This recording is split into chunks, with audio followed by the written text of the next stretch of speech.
ನಮಸ್ತೆ, ನಾನಿವತ್ತು ಗೊಜ್ಜು ಅವಲಕ್ಕಿ ಮಾಡ್ತಾ ಇದ್ದೀನಿ. ಅದಕ್ಕೆ ಬೇಕಾಗಿರುವ ಸಾಮಗ್ರಿಗಳು: ಅವಲಕ್ಕಿ, ಹುಣಸೆಹಣ್ಣನ್ನು ನೆನೆ ಇಟ್ಕೊಂಡಿದ್ದೀನಿ, ಬೆಲ್ಲ, ಕಡಲೆಬೇಳೆ, ಶೇಂಗಾ, ಉದ್ದಿನಬೇಳೆ, ಬಿಳಿ ಎಳ್ಳು, ಕರಿಬೇವಿನ ಸೊಪ್ಪು, ಒಣ ಕೊಬ್ಬರಿ ತುರಿ, ಸಾಂಬಾರ್ ಪೌಡರ್, ಎಣ್ಣೆ, ಉಪ್ಪು, ಒಣಮೆಣಸಿನಕಾಯಿ, ಇಂಗು. ಈಗ ಅವಲಕ್ಕಿನ ಒಂದು ರೌಂಡು ಮಿಕ್ಸಿ ಮಾಡ್ಕೊಂಡ್ಬಿಡೋಣ, ಜಾಸ್ತಿ ಮಾಡ್ಕೊಬಿಡಿ. ನೋಡಿ, ಈ ಥರ ನೀವು ತರಿತರಿಯಾಗಿ ಮಾಡಿ. ಈ ಅವಲಕ್ಕಿನ ಒಂದ್ಸರಿ ನೀರು ಹಾಕಿ ಉಳಿದು ಸ್ವಲ್ಪ ಮೇಲೆ ನೀರು ಬರೋ ಥರ ಇಟ್ಟು ಹಾಗೆ ಬಿಟ್ಬಿಡಿ ಒಂದು 5 ನಿಮಿಷ. ಅದು ಉಬ್ಬಿ ಬಂದ್ಬಿಡುತ್ತೆ ಅವಲಕ್ಕಿ. ನೋಡಿ, ಈ ಥರ ನಾನು ಒಂದ್ಸರಿ ವಾಶ್ ಮಾಡಿಕೊಂಡು ಬಿಟ್ಬಿಡ್ತೀನಿ. ಅದು ಆಮೇಲೆ ಅವಲಕ್ಕಿ ಎಲ್ಲ ನೆನೆದು ಡ್ರೈ ಆಗುತ್ತೆ. ಇದು ಸ್ವಲ್ಪ ಒಣ ಕೊಬ್ಬರಿ ಮತ್ತು ಬಿಳಿ ಎಳ್ಳು ಎರಡನ್ನ ಫ್ರೈ ಮಾಡ್ಕೋಬೇಕು. ಈಗ ಬಿಳಿ ಎಳ್ಳು ಹಾಕೊಂಡ್ಬಿಡ್ತೀನಿ. ಒಂದು ಅಂದಾಜು ನೋಡಿ ಹಾಕೊಳ್ಳಿ, ಫ್ರೈ ಮಾಡ್ಕೊಳ್ಳಿ. ಚಟಪಟ ಅಂದಿದ್ದು ಈ ಥರ ಫ್ರೈ ಮಾಡ್ಕೊಳ್ಳಿ.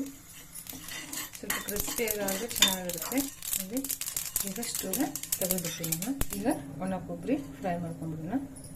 ಸ್ವಲ್ಪ ಲೈಟಾಗಿ ಫ್ರೈ ಮಾಡ್ಕೊಳ್ಳಿ, ತುಂಬ ಕೆಂಪು ಮಾಡ್ಕೊಬೇಡಿ. ಅಷ್ಟು ಫ್ರೈ ಆದರೆ ಸಾಕು. ಸ್ಟೋವನ್ನು ಮಾಡ್ಕೊತೀನಿ. ಇದನ್ನು ನಾನು ಕೊಬ್ಬರಿನ ತರಿತರಿಯಾಗಿ ಮಿಕ್ಸಿ ಮಾಡ್ಕೊಂಡ್ಬಿಡ್ತೀನಿ. ಬಿಳಿ ಎಳ್ಳು ಕೂಡ ಪೌಡರ್ ಮಾಡ್ಕೋಬೇಡಿ, ಒಂದೇ ಒಂದು ರೌಂಡ್ ಮಿಕ್ಸಿ ಮಾಡ್ಕೊಳ್ಳಿ. ನಿಮಗೆ ಬಾಯಲ್ಲಿ ಸಿಗಬೇಕು ಬಿಳಿ ಎಳ್ಳು. ಒಣ ಕೊಬ್ಬರಿ ಎಲ್ಲ ತುಂಬ ಚೆನ್ನಾಗಿರುತ್ತೆ. ಒಣ ಕೊಬ್ಬರಿನ ಫ್ರೈ ಮಾಡ್ಕೊಂಡಿದ್ದೀವಲ್ಲ ಹಾಕೊಂಡ್ಬಿಡಿ. ಮತ್ತೆ ಬಿಳಿ ಎಳ್ಳು ಮತ್ತು ಕೊಬ್ಬರಿನ ನೀವು ತರಿತರಿಯಾಗಿ ಮಿಕ್ಸಿ ಮಾಡ್ಕೊಂಡ್ಬಿಡಿ. ನೋಡಿ, ಈ ರೀತಿ ನಾನು ಮಿಕ್ಸಿ ಮಾಡ್ಕೊಂಡಿದ್ದೀನಿ. ಈಗ ಗೊಜ್ಜನ್ನು ರೆಡಿ ಮಾಡ್ಕೊಳ್ಳೋಣ. ನೋಡಿ, ನಾನು ಹುಣಸೆಹಣ್ಣನ್ನು ಮುಂಚೆನೆಲ್ಲ ನೆನೆ ಇಟ್ಕೊಂಡಿದ್ದೀನಿ. ಈಗ ಇದನ್ನು ಸ್ವಲ್ಪ ಕಿವುಚ್ಕೊಂಡ್ಬಿಡ್ಬೇಕು. ಈಗ ನೋಡಿ, ಇದು ಹುಣಸೆಹಣ್ಣಿನ ರಸ ರೆಡಿ ಆಗಿದೆ. ಇದನ್ನ ರಸನ ತಕೊಂಡ್ಬಿಡೋಣ. ಮೊದಲಿಗೆ ಎಣ್ಣೆ ಹಾಕೊಂಡ್ಬಿಡ್ತೀನಿ. ಸ್ವಲ್ಪ ಅರಿಶಿನ ಪೌಡರ್ ಅಂತ ಹಾಕೋತೀನಿ. ಈಗ ಹುಣಸೆಹಣ್ಣಿನ ನೀರು ಇರ್ತಲ್ಲ, ಸೂಸ್ಕೊಂಡಿರ್ತೀವಿ, ಅದನ್ನ ಹಾಕೊಂಡ್ಬಿಡಿ. ನಂತರ ಇದಕ್ಕೆ ಬೆಲ್ಲ ಹಾಕೊಂಡಿರೋಣ. ನೋಡಿ, ಬೆಲ್ಲ ನಿಮಗೆ ಸ್ವೀಟ್ ಜಾಸ್ತಿ ಬೇಕಂದ್ರೆ ಬೆಲ್ಲ ಜಾಸ್ತಿ ಹಾಕೊಳ್ಳಿ, ಇಲ್ಲಾಂದ್ರೆ ಕಡಿಮೆ ಕ್ವಾಂಟಿಟಿ ಕೂಡ ಹಾಕೋಬಹುದು. ಬೆಲ್ಲ ಎಲ್ಲ ಕರಗಲಿದು. ಸ್ವಲ್ಪ ಉಪ್ಪನ್ನು ಕೂಡ ಹಾಕೊಂಡ್ಬಿಡ್ತೀನಿ. ಇದರಲ್ಲಿ ರುಚಿಗೆ ತಕ್ಕಷ್ಟು ಉಪ್ಪು ಹಾಕೊಂಡ್ಬಿಡಿ. ಚೆನ್ನಾಗಿ ಗಟ್ಟಿಯಾಗುತ್ತದೆ ಸೂಪಿಯಾಗಿ. ಇದೆಲ್ಲ ಕರಗಿದೆ. ಈಗ ಒಂದು 2 ಸ್ಪೂನ್ದಷ್ಟು ಸಾಂಬಾರ್ ಪೌಡರ್ ಹಾಕೋತೀನಿ. ಚೆನ್ನಾಗಿ ಕುದಿಸ್ಕೊಂಡಿದ್ದೀನಿ. ನೋಡಿ, ಕುದಿಲಿದು ಚೆನ್ನಾಗಿ. ನೋಡಿ, ಇಷ್ಟು ಗಟ್ಟಿ ಆದರೆ ಸಾಕು, ತುಂಬಾನು ಡ್ರೈ ಮಾಡ್ಕೊಬೇಡಿ.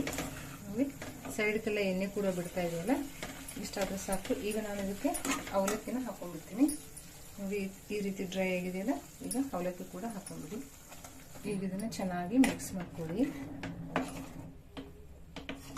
ನೋಡಿ, ಈಗ ಮಿಕ್ಸ್ ಆಗಿದೆಯಲ್ಲ, ಈಗ ಇದಕ್ಕೆ ನಾನು ಪೌಡರ್ ಇರ್ತಲ್ಲ, ಎಳ್ಳು ಮತ್ತು ಕೊಬ್ಬರಿನ ಅದನ್ನು ಕೂಡ ಸ್ವಲ್ಪ ಸೇರಿಸ್ಕೊಂಡ್ಬಿಡಿ.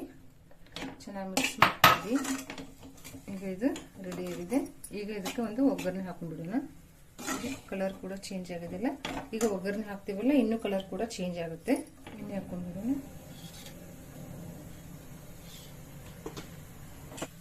ಈಗ ಕಡಲೆಬೇಳೆ ಹಾಕೊಂಡಿರ್ತೀನಿ. ಕಡಲೆಬೇಳೆನ ಫ್ರೈ ಮಾಡ್ಕೊಳ್ಳಿ. ಶೇಂಗಾ ಹಾಕೋತೀನಿ. ಸ್ವಲ್ಪ ದಪ್ಪ ಇದೆ ಶೇಂಗಾ, ಹೀಗಾಗಿ ಸ್ವಲ್ಪ ಕಡಲೆಬೇಳೆ ಜೊತೆ ಹಾಕೊಂಡಿರ್ತೀನಿ. ಫ್ರೈ ಆಗೋದು ಸ್ವಲ್ಪ ಲೇಟ್ ಆಗಿಬಿಡುತ್ತೆ ಇಲ್ಲಂದ್ರೆ. ಈಗ ಉದ್ದಿನಬೇಳೆ ಕೂಡ ಹಾಕೋತೀನಿ. ಫ್ರೈ ಮಾಡ್ಕೊಳ್ಳಿ. ಕರಿಬೇವಿನ ಸೊಪ್ಪು, ಮೆಣಸಿನ್ಕಾಯಿನ ಹಾಕೋತೀನಿ. ಇದನ್ನು ನೋಡಿ ಹಾಕೊಳ್ಳಿ. ಸ್ಟೋವ್ ಬಂದ್ ಮಾಡ್ಕೊಂಬಿಡಿ. ನಿಮಗೆ ಉಪ್ಪು ಕಡಿಮೆ ಅನಿಸಿದ್ರೆ ಇದರಲ್ಲಿ ಕೂಡ ಸ್ವಲ್ಪ ಉಪ್ಪನ್ನು ಬಳಸ್ಕೊಂಬಿಡಿ. ಇದರಲ್ಲಿ ಕೂಡ ಸ್ವಲ್ಪ ಉಪ್ಪನ್ನು ಹಾಕೋಬಹುದು. ಸ್ವಲ್ಪ ಖಾರ ಕೂಡ ಹಾಕೋತಾ ಇದ್ದೀನಿ. ಇದನ್ನ ಕಲರ್ ತುಂಬಾ ಚೆನ್ನಾಗಿ ಬರುತ್ತೆ. ಈಗ ಇದಕ್ಕೆ ಸೇರಿಸ್ಕೊಂಡ್ಬಿಡೋಣ. ಮಿಕ್ಸ್ ಮಾಡ್ಕೊಂಡ್ಬಿಡಿ. ನೋಡಿ, ಈಗ ಗೊಜ್ಜು ಅವಲಕ್ಕಿ ಇದು ರೆಡಿ ಆಗಿದೆ. ನೋಡಿ, ಈಗ ಗೊಜ್ಜು ಅವಲಕ್ಕಿ ರೆಡಿ ಆಗಿದೆ. ತುಂಬಾನೇ ಚೆನ್ನಾಗಿರುತ್ತೆ. ಟ್ರೈ ಮಾಡಿ ನೋಡಿ.